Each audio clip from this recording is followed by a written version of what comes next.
Yeah, well, I think that the Jordan River is just such a beautiful spot. When I moved to Victoria about a year and a half ago, it was one of the places that I kept hearing about as like, you have to go here. So of course I went and I saw just how great it is. And as soon as I started to learn about how the 3 different industries have changed it over the years, I just got really interested to see how that happened and what the effects are and what's being done to reverse those decades of industrial work. When I first started working on looking at the river and thinking about ways to restore it, a lot of people said, you know, you're wasting your time. It's been a dead river for many years, and that's how it will always be. And I started to realize that it wasn't dead. It was just sick, and it has a lot of things constraining it.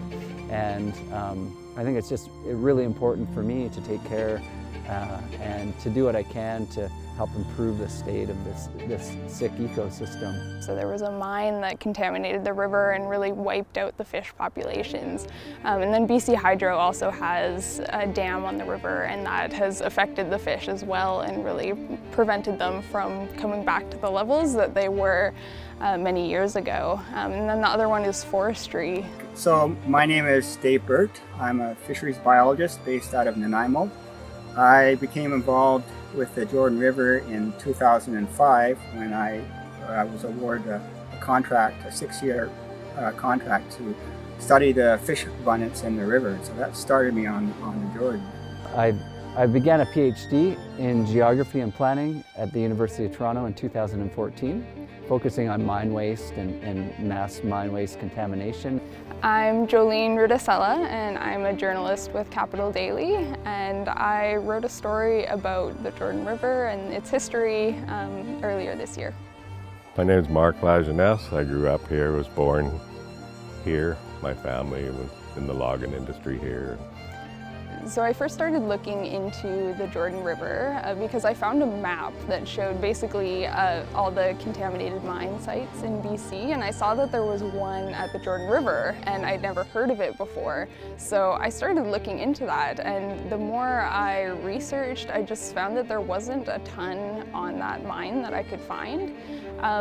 So that got me really curious, of course. So the river became contaminated probably in the late 50s, early 60s, because that's when the salmon stocks disappeared quite quickly and became extinct. And the only thing that would make those runs disappear in the space of a few years is something like copper contamination. So I started reaching out to people I'd seen in the news about it before, and one of those people was Wayne Jackman, who lives near the Jordan River, and I very quickly noticed I very quickly learned that there was so much more than just the mine that had contributed to the decline of the river. So it became a way bigger story than I expected. It was a typical kind of situation where a citizen was concerned. Ken Parkinson was concerned. He knew that there were toxins going into the river, and he went to government with his concerns, and government ignored him. And they got to the point where they wouldn't even return his phone calls. And yet he was saying, look, I've got studies here showing that the water is so contaminated with copper that the river will not support salmon. And the source of this is the mine. And so somebody has to be responsible to clean up the mine.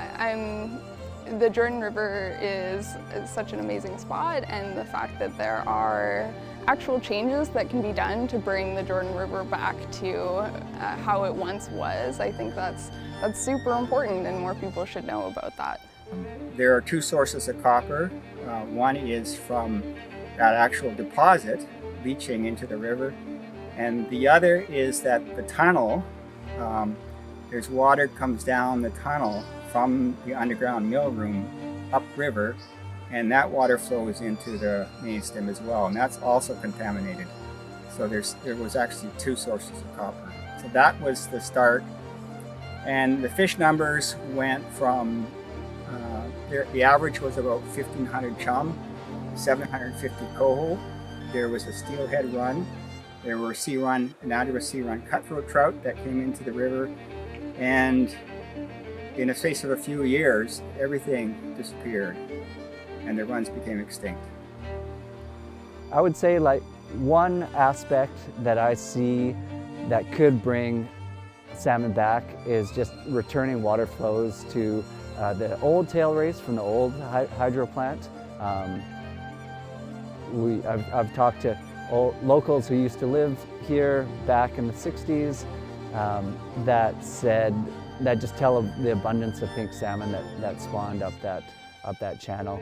I think finding a way that we could return flows to that area would be a good starting point to seeing a significant amount of salmon return to the watershed or to the river. Oh, I can just remember there were so many. The pinks in the river behind me here, once you rounded the corner towards the powerhouse, that you could walk across them. There was like a run of about 10,000 that were in there all the time. We need to get on the bit and finish the cleanup, and then BC Hydro has to do a much better job of managing the water flows in the river to take into account the needs of the salmon. Because nobody's been thinking about the fish as they did the logging, as they did the damming of the rivers, as they did the mining there. People were set on exploiting resources, but the last thing on their mind was protecting the fish. And we have to change that, you know, we have to change our whole approach to these things and start healing the earth. I would say it just needs a fresh water source coming down here again. That would be enough fresh water for the salmon to go back up there. What I think is the main thing that needs to be changed about the river is just awareness. I think, you know, you see examples of these sick rivers being restored and abundance of life being returned to them, like the Salmon River and the Puntledge River. And one of the main differences between those rivers and the Jordan River is just a huge population base that lives right next to those rivers. And I think one thing that has enabled inaction in the context of the Jordan River is just a lack of people understanding the challenges that the river faces. Progress has been made after a law student, Matt Nevstead, sat down and did the research and proved that there was corporate liability on behalf of Teck, that they were liable to clean this thing up. We did get an order. We got a remediation plan being ordered. And the big issue now is that we're over 6 years later, almost 7 years later since the order, and we still have not finished the remediation of the river. And so the big thing now is to complete the remediation so that the salmon can start to come back, because nature will heal itself.